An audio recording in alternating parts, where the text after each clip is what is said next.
Bonjour et j'espère que vous allez très bien. Toujours dans le but de vous démontrer comment c'est créer les textures procéduraux dans Blender. Et donc, dans cette vidéo, on aura l'occasion de voir comment vous-même vous pouvez créer la texture shaker ou la texture de damier au lieu d'utiliser la texture qui est donnée par Blender. Ça vous permet aussi de comprendre comment se fait les choses dans Blender, dans quel objectif. Donc, si je viens dans Shading ici, ça, c'est ce que j'ai créé. Donc, si je rentre, vous pouvez voir comment c'est à l'intérieur ici. Et ça, c'est la texture qui est donnée par défaut dans Blender. Je ne peux pas rentrer. Et donc, ici, comme vous pouvez voir ici, j'ai la taille auquel je pouvais régler ici, comme vous pouvez voir ici. Donc, j'ai aussi les couleurs. Donc, par exemple, je vais ici, la taille c'est 5. Je vais aussi laisser, par exemple, ici la taille 5 aussi. Je vais prendre les mêmes couleurs pour essayer de voir est-ce que on obtiendra le même résultat. Donc là, c'est pratiquement identique. Si je passe ici la texture par défaut de Blender et ma texture que je viens de créer, vous remarquez bien que c'est bien et bien la même chose. Donc vous voyez bien quand je fais, comment ça se fait. Et si je viens sur la texture que j'ai aussi créée, quand je fais, vous pouvez voir. Donc, la texture d'ami, c'est l'une des textures les plus faciles à reproduire ensemble avec les textures gradient aussi. Donc pour cela, nous allons créer un nouveau projet. Une fois que nous sommes ici, vous allez venir dans Shading ici. Tout vient toujours, donc je vais supprimer ça. Tout vient toujours de notre texture coordinate ici. C'est à vous de voir est-ce que vous voulez utiliser Generate ou Object. Alors, une fois que c'est fait, ce que vous allez faire ici, c'est de venir prendre le nœud qu'on appelle ici Math ici.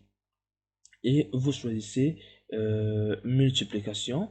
Vous prenez n'importe un objet ou Generate, c'est à vous de voir. Moi, je prends par exemple Generate. Et ce qui est là, c'est ce qu'on va appeler la scale. Donc, si je prends par exemple value ici, je décide de mettre ça comme ça.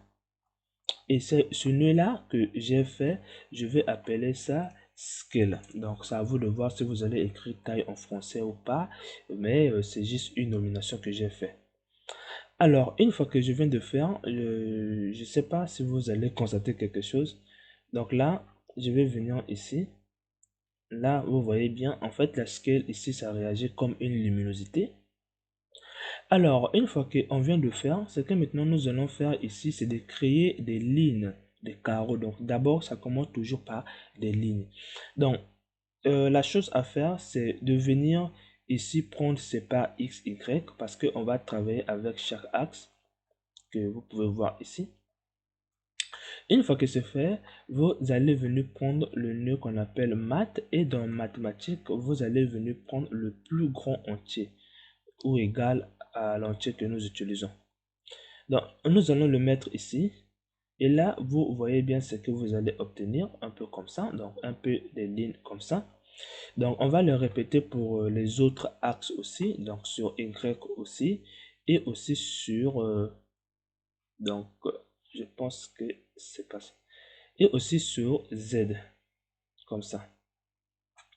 Maintenant, une fois que vous avez fait cela un peu comme ça aussi, une fois qu'on a fait cela comme ça, vous allez maintenant utiliser la valeur absolue parce que là, on se retrouve avec des valeurs qui sont négatives. La preuve en est, toute cette zone qui est noire signifie que cette zone-là contient des valeurs négatives. Donc ça, on doit l'éliminer. Comment l'éliminer? C'est simplement en faisant la valeur absolue. Donc, vous venez dans maths, vous prenez bien ici, et dans mathématiques, vous prenez bien ici, euh, vous prenez bien absolu, et vous déposez. Donc, une fois que c'est fait, on va aussi déposer sur la même chose aussi, absolu, et aussi absolu. Donc là, on va avoir un peu comme ça.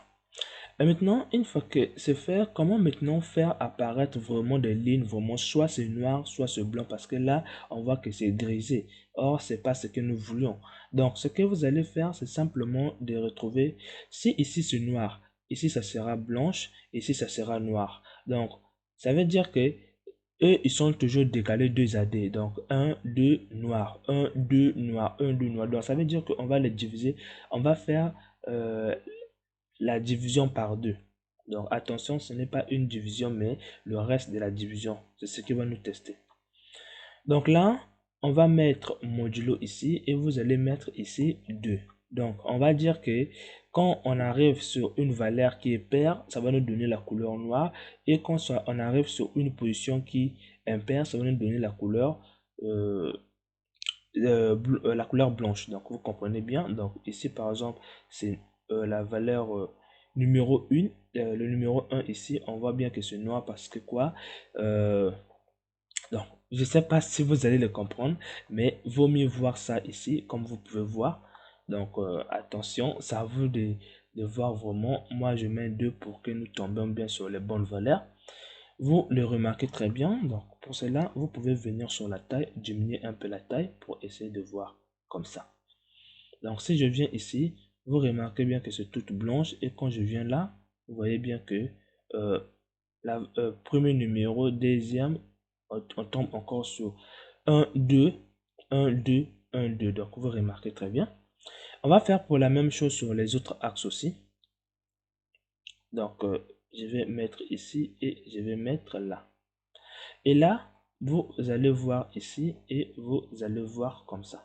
Donc, vous voyez très bien. Comme ça ou comme ça. Et maintenant, comment les mélanger? Donc, pour ce faire, tout ce que nous venons de faire ici, on va continuer ça ici. Comment maintenant combiner ce qu'on vient d'obtenir? Or, la combinaison est très simple. Vous allez venir prendre le nœud mat ici. Et dans mathématiques, vous allez prendre égal. Donc, ça s'appelle bien comparaison, qui veut dire égal. Et donc, on va choisir uniquement ceux qui sont égales. Donc, si je mets ici égal à ça, et là, vous allez obtenir quelque chose qui est comme ça. Vous voyez très bien. Et la même chose, on va encore mélanger avec ce qui est là. Donc, on va toujours prendre ça égal à ça.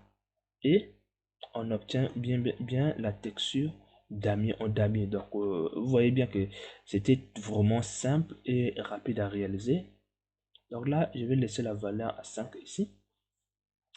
Maintenant, une fois qu'on a fait, comment vous allez faire maintenant pour donner une couleur ici et une couleur ici? Rien de très compliqué. Vous utilisez juste le node qu'on appelle Mix Color. Donc, c'est là. Et vous déposez. Mais attention, vous n'allez pas déposer ça sur A, mais sur facteur. Et là, vous allez décider par exemple ici de noircir. Ici, je ne sais pas, changer la couleur ici. Et ici, donner la couleur en bleu. Ici, j'augmente un peu. Donc, vous voyez très bien. Donc, j'espère que vous avez vu comment vous allez le créer. Maintenant, si vous voulez reproduire un peu la forme de notre texture qui s'appelle shaker ici, donc vous pouvez voir, là, c'est très simple. Il suffit de, il suffit de prendre ça à partir de là. Donc, on fait ça comme ça. Donc, euh, je préférais que ça soit pas coché. Comme ça. Donc, on laisse ça simplement de côté. Donc, on va laisser ça de côté. Vous faites seulement ceci en laissant les deux nœuds là. Donc, je rappelle bien que le deux nœuds, c'est texture coordinate et la valeur qu'on venait de mettre sur les deux ici. Donc, CTRL G. Et là, ce que vous allez faire, la première des choses ici, c'est de prendre le vecteur mettre ici. La deuxième des choses, ça vient de couleur parce que sur notre texture, c'est d'abord de couleur. On vient ici, on prend le couleur ici. Couleur. Et la dernière des choses, c'est la scale. Donc la scale, en fait, c'est ça. Faites très attention. Quand vous allez sortir, la scale va se représenter comme ça. Donc ce que vous allez faire ici, c'est de faire N, de venir simplement dans, donc là, je sais pas, dans Node, dans groupe, ici dans groupe. Et vous allez cliquer sur vecteur. Vous allez venir ici changer, mettre ça en float. Comme ça, quand on sort, on voit bien que c'est une valeur. Donc, ça se présente, les deux se présentent à peu de la même façon. Donc si je viens ici, je prends texture coordinate ici, je mets ici generate ici, et là je vais mettre la taille à 5 comme ça. Donc je vais reproduire les mêmes données. Donc si je mets aussi generate ici, ça sera la même chose. Je prends la couleur là, Donc là, je peux passer sur l'autre, tout comme sur ça aussi. Vous pouvez voir, je sens que ça c'est inversé. Euh, donc, vous pouvez voir ici. Donc, j'espère que vous avez tout compris sur ce que nous venons de faire. Je pense que l'erreur était bien là. Donc, je vais mettre ici à 0.